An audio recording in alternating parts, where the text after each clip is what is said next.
Thank you so much for inviting me, Rina, Kamal, to this event.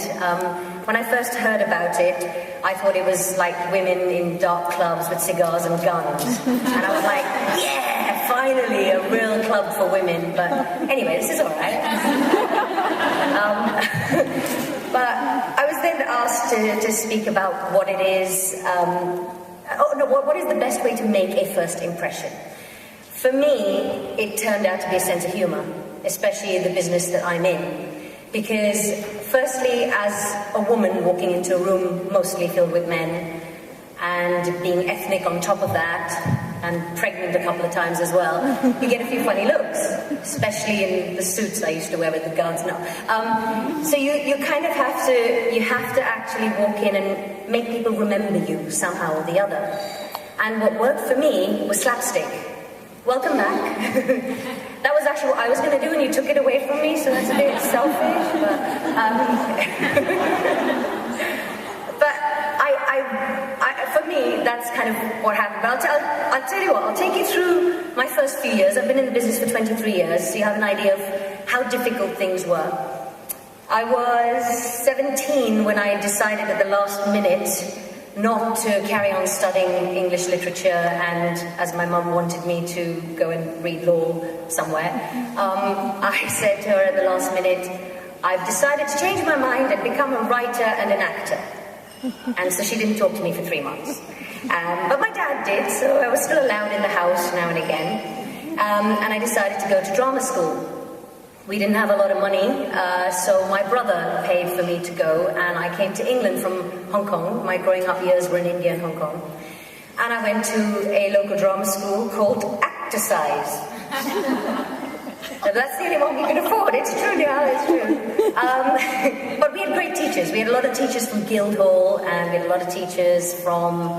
oh goodness me, now my brain's gone funny because I've had 2 children, so excuse me. But anyway, I ended up doing a 2-year course, but I left after a year. Because after my first year, I met this lovely woman who said, have you ever worked at Theatre Royal, Stratford East? And I said, no, because that's way in the East End of London and I was living in the South of London. And she said, you should go there. You know, they give opportunities to Black and Asian actors. And I went, oh, okay. And she says, and you are on the black register, aren't you? I went, no offense, but like, if I was black, I'd be happy to be on the black register, but I'm Indian, so is there an Indian register? And she went, no, there's a white register and there's a black register. I went, can I choose? She went, no. I said, okay, I'll join the black register, which was hilarious because I went up for loads of parts for black women, and of course I'd get funny looks every time I walked in the room. But I managed to get on the equity register, which is what I needed to do at the time. I then went to Theatre Royal Stratford East, I auditioned, and because I was new to the country, I went up for a pantomime. And I'd actually done my dissertation at my little college on mimes. So I turned up for a pantomime audition, and I haven't prepared a song, and I haven't prepared a dance, but I prepared a great mime. And they said to me, so, what you going to do for us? And I went,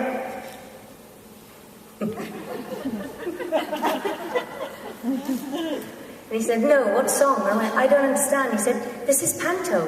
Panto, the great English tradition of panto. I said, I've been in the country 1 year, I have no idea what you're talking about. So, he explained it to me. I put on a dance number and I could tap, so I did a bit of that and I got a job. And that's where it started. And from that job, I learned whatever I could from every single actor that I was surrounded by, and I do that to date, even in EastEnders. I follow certain actors and their little mannerisms, I pick up little things, I put in my own ideas, I put a little twist on them, and I'm always learning, and I never will stop learning. So that was life lesson number 1 for me in the business. Learn from whoever's around you, and just know that you never know everything that there is to know, and you keep doing that. After that, I did a couple of pantos at Stratford East, and I started to write sketches for them for different shows that they were doing. And then I got approached by a company called Tamasha. And there was a lady called Christine Landon-Smith, and Sudha Bhusha was a partner. And they asked me if I'd like to play Rani Murjani, a spoiled Sindhi brat, in a play called The House of the Sun. And being originally from Bombay, I kind of mastered that accent, so I went off and did that play. I got seen in that, and then they came up to me excitedly at the end of one show and said, "You've been offered something at the RSC." And I thought, wow, the RSC are really stupid? How do they know that I can do anything else apart from a Sindhi accent? But I went with the flow. I used all the training that I had at drama school, and I worked for them. I worked with a lovely man called Mark Rylance, and I ended up going on tour for a year and a half with the Scottish play, I won't say the name, playing the first witch and understudying Lady M. Lady M was played by Jane Horrocks, who decided to pee live on stage every night, for real. And I wouldn't stand on that bit of the carpet. I was like, I don't think so. And it's true, I'm not making this up. And I don't know, we had titles in the newspapers like "To Pee or Not to Pee," even though that has nothing to do with the Scottish play. But it was an experience, and I learned that she was incredibly brave as an actress to decide that in the madness of the character she was playing, that's what she'd do. For me, that was usually shocking and upsetting, but it was incredible that a woman had that kind of confidence to do it. Again, learning from the job, I just learned you need to have a level of confidence, and so learn from people, get your confidence in, and off you go. Then I got a letter written to me when I went back to Theatre Royal Stratford East, because I co-wrote a show called "Do You Eat With Your Fingers?" about the Asian experience of living in England. And at this show, I had a note left for me at the front office. And it says, "This is a note for you." So I read it, and it said, "Dear Nina G, I likes your legs in it. I thinks you is funny. Please call me Sanjeev Bhaskar." I had no idea who this guy was, but the note made me laugh. So I went across the road to the Tom Allen Centre, and I met him. And he said, "I'm doing a show called The Secret Asians. Would you like to join us?"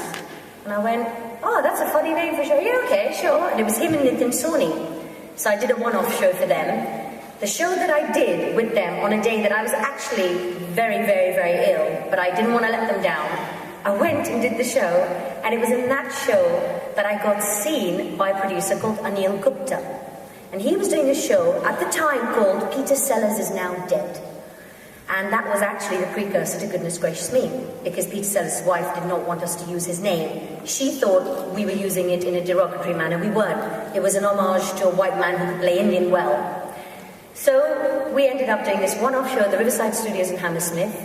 And next thing I know, I've gone from theatre to radio show to back to theatre to suddenly being told, "Show's been commissioned for TV, we've got to move on this, let's write whatever we can write." We started writing like crazy. The next thing I know, this show was going to be on TV, and I had no training in TV, let alone multi-camera. So I would go in, when I was called in for 7:30, I'd be there at 6:30, sit with the cameraman, sit with the lighting man, sit with whoever I could who could teach me anything about what I was about to do. The only thing I knew about cameras was make sure I'm facing the right way. But I learned so much from these guys. And that was it. Goodness Gracious Me happened. I went off to Canada in a huff with a boyfriend I had over here. Met my actual husband out there. Came back, and next thing I knew, people were stopping me in the street by name. And it was just 7 years in the business, and this was the first time someone knew my name.